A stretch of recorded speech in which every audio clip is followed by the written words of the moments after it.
یہود و نصارہ کبھی بھی مسلمان کے دوست نہیں ہو سکتے. یہ ایک رات قبل جو واقعہ ہوا ہے نماز تراویح میں، فلسطین کے اندر سیدھی گولیاں ماری گئی ہیں، دل خون کے آنسو روتا ہے کہ وہ اسٹیٹ جو یہود نے بنا لی ہے، جس کا نام انہوں نے اسرائیل رکھا ہے، ایسے حکمران ہیں جن کی غیرت کا جنازہ نکل چکا ہے کہ وہ حکمران ان کو تسلیم کرنے پہ تلے ہوئے ہیں، یاری دوستی نبھانے کے لیے بالکل پر تول رہے ہیں.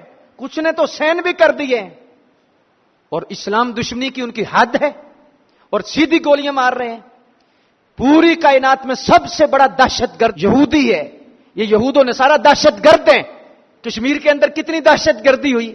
آج کہتے ہیں جی مسجدوں میں دعا کرو ہمارے لیے، اور تمہارا بیڑا غرق ہو جائے. 1.5 سال ہو گیا تم مسلمانوں پر ظلم کر رہے ہو، اور آج تم مر رہے ہو، تمہارا بیڑا غرق ہو رہا ہے، اور آج تمہیں مسلمانوں کا خدا یاد آ رہا ہے.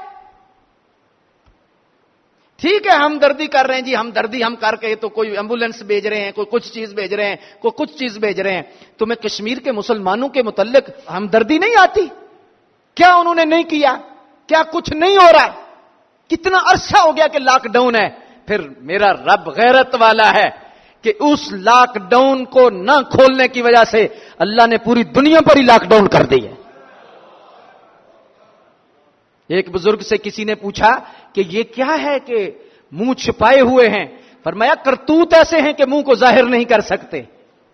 یہ توبہ کریں، یہ نبی کو منہ نہیں دکھا سکتے، اللہ کو منہ نہیں دکھا سکتے. اللہ اللہ ہے.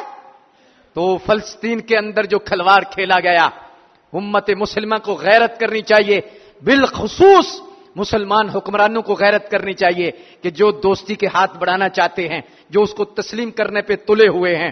یہود و نصارہ یہ مسلمانوں کے کبھی دوست نہیں ہو سکتے. یہ میرے رب کا فیصلہ ہے. سورج مغرب سے نکل سکتا ہے، مشرق میں غروب ہو سکتا ہے، لیکن میرے اللہ کا ایک لفظ بھی غلط نہیں ہو سکتا. رسول اللہ صلی اللہ علیہ وسلم کا ایک فرمان بھی غلط نہیں ہو سکتا. یار کہاں ہیں بلیوں پر تنظیمیں بنانے والے؟ یہ بدبخت کتوں پہ تنظیمیں بنا رہے ہیں، بلیوں پہ تنظیمیں بنا رہے ہیں، سیدھی گولیاں مار رہے ہیں. آج اس مسجد میں انہوں نے ماری ہے.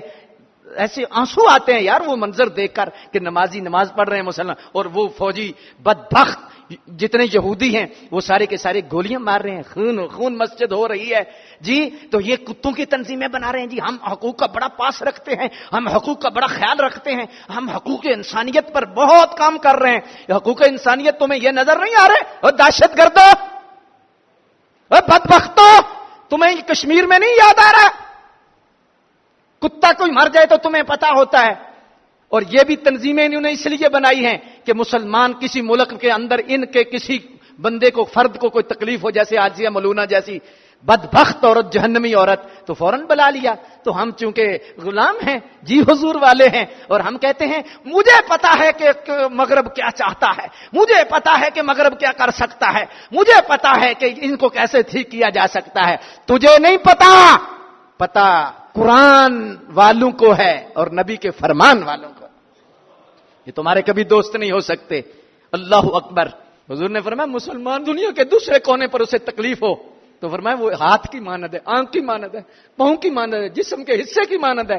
جب اسے تکلیف ہوگی تو تجھے بھی تکلیف ہوگی. اگر تو ایمان کا رشتہ رکھتا ہے، اگر کلمے کا رشتہ رکھتا ہے، اگر اسلام کا رشتہ رکھتا ہے، تو ہم کیوں تڑپتے ہیں، ہم کیوں بلکتے ہیں؟ ہو سکتا ہے کہ ہم کچھ کر نہ سکیں، لیکن ہم سرکار کے سامنے سرخرو ہونا چاہتے ہیں، ہم مدینہ شریف میں سرخرو ہونا چاہتے ہیں، ہم نبی پاک صلی اللہ علیہ وسلم کی بارگاہ میں عرض کرنا چاہتے ہیں حضور ہم کرنا تو چاہتے تھے لیکن ہم بے اختیار ہیں. لیکن ہم نے آواز ضرور بلند کی، ہم گونگے شیطان نہیں بنے. ہم اس لیے تڑپ رہے ہیں. آج پاکستان کے اندر مرکزی جامع مسجد یا رسول اللہ کے اندر یہ سینکڑوں ہزاروں لوگوں کا یہ مجمع اس لیے یہ تڑپ رہا ہے کہ فلسطین سے ہمارا رشتہ کیا؟ لا الہ الا اللہ.